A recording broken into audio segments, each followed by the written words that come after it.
We're back again with Grazel from GGPA, and today we're going to be talking about individual therapy and we're going to be talking about what actually happens that a lot of people don't expect. So, Grazel, is there anything that tends to happen in the therapy room that kind of catches people by surprise? Um, Perhaps not so much. There's not a lot. I mean, there's a structure in individual therapy, right? Like it really is meeting what the client's needs are and working with them collaboratively, looking at what their goals are and, talking about how to attain them. Um, the only thing I would say that would be surprising may be the questions that you don't expect the therapist might ask that may take you deeper into your unconscious selves. So that can be surprising because sometimes maybe if you're used to having answers to questions and there's a new question you haven't thought about, I can see that that can be shocking at times. Um, but nothing that surprising really. It's part of the work. Yeah. And I guess because therapy is so much in the cultural zeitgeist now, people know what a therapy session looks like and the type of thing it's supposed to be, or at least Hollywood's definition of it. Um, Yeah. I know in those Hollywood definitions, you usually see a therapist with a clipboard or a book, and I know you don't really take notes in sessions, but when a therapist does do that, what are they taking those notes for? Are they kind of, is it an interrogation type thing, or how does that work? I can, it's interesting that you use the word interrogation because I can see that it may feel that way to, to patients on the other end, and probably even create discomfort. Um, there are times where I need to write notes.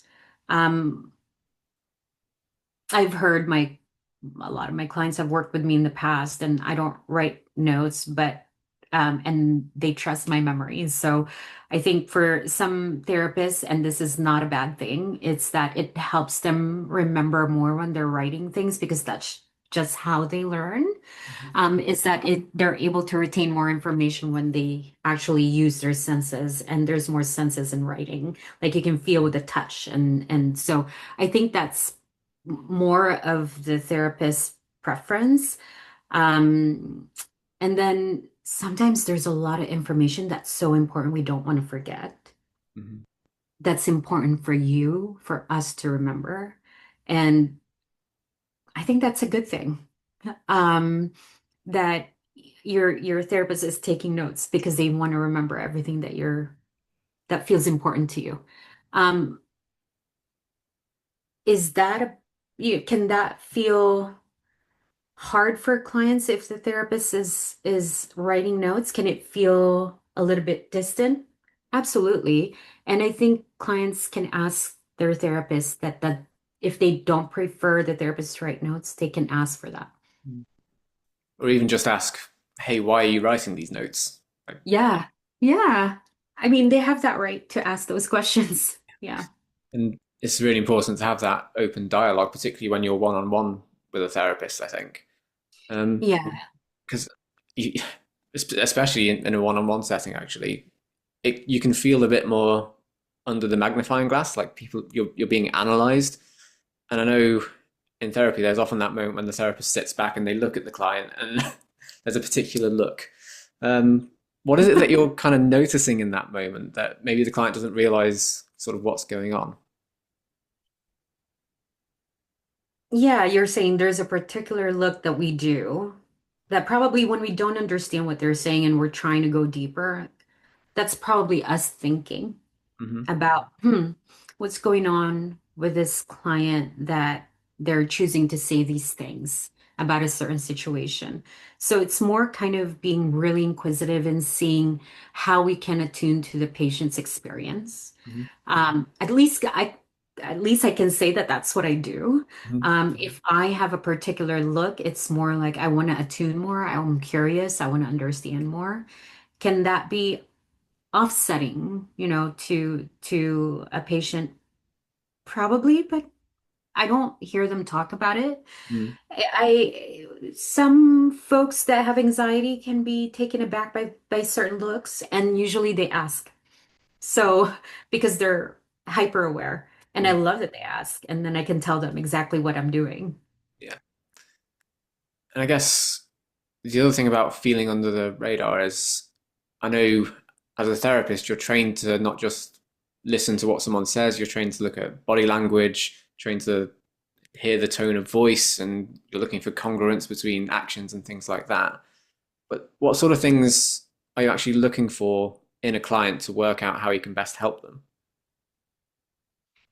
I mean, that plays into when I'm going deeper in my questions and looking at the client's interpersonal working models. Um, and when I go deeper into my curiosity, the questions can be a lot harder. So that's when I tend to look at body movements, nonverbal cues to see if there's discomfort in the body that they may not even know. Mhm. And that's important for me so I can attend to the expressions that's happening in the room that's nonverbal and work through that so that I can move the nonverbal emotion that's probably stuck in the body. So Mhm. that's really important. Yeah, yeah, I hear that. Um, and let's talk about mirroring for a moment, because I know this is a part of it as well. What is mirroring, and why do you do that in sessions? It's modeling. It's modeling something that probably they've never had modeled for them before. So it's important to be mirrored. Mhm. Sometimes when we don't have a good, secure attachment figure, we don't know if what we're doing is okay and if it's not okay. So if you have a therapist that can be there and model something for you that is natural, normal per se, um, it's healthy. Mhm. And sometimes we may say things that can harm others, and if the therapist is not mirroring what that feels like on the other side, Mhm. the patient won't know the impact they have. So it's important. Mm. Yeah, I hear that as well. Um, when you're with a client, do you, do you ever feel like they're holding something back because they feel they can't say anything? And how do you approach that situation? Absolutely. I think that's just part of our journey is, having ambivalence on how much to open up to the therapist, especially if it's a new relationship. I think that's just natural for us to not open up as much. There are some people that open up a lot, though, in the very beginning of their relationships because that's what they found safe to do. So I approach it in a way that is inquisitive, curious, and looking at what stops you from. I can see that your body's a little bit resistant when I ask you about this question, and I'm not saying that's a wrong thing. So that's usually how I would attune to that resistance. And then I will invite them to bring me in slowly but surely for them. I'm not going to force them or push them to a corner where they're feeling like they don't have autonomy. Hmm. So, And going back to what you said, sometimes people share a lot. Can anyone ever share too much in therapy? absolutely. Um, oh, you mean in therapy, not in a Yes. social setting. In No, no. therapy, they can share as much as they can share as much as they want in therapy, Yeah. right? Now, my role in that, our role in that is sifting through what feels important, the most important thing, Mm. right? Because the most important thing can get lost in the content, and Mhm. it could be used as a way to not process so much.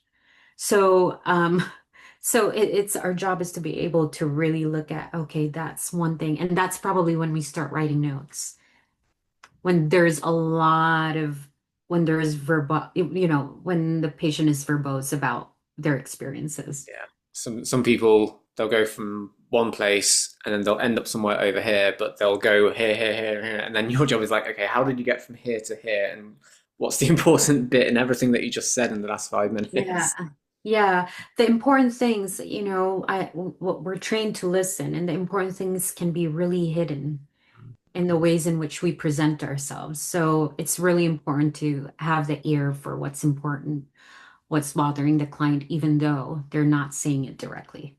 Yeah, yeah, Yeah, absolutely. Well, yeah, that's really great, and I know in individual therapy it's really important to be able to share because otherwise why are you there? I know Yeah. you make a welcoming environment for that, and all questions are accepted and honored and everything. So yeah, thanks again for your time, and I'll speak again soon. Thanks, Scott.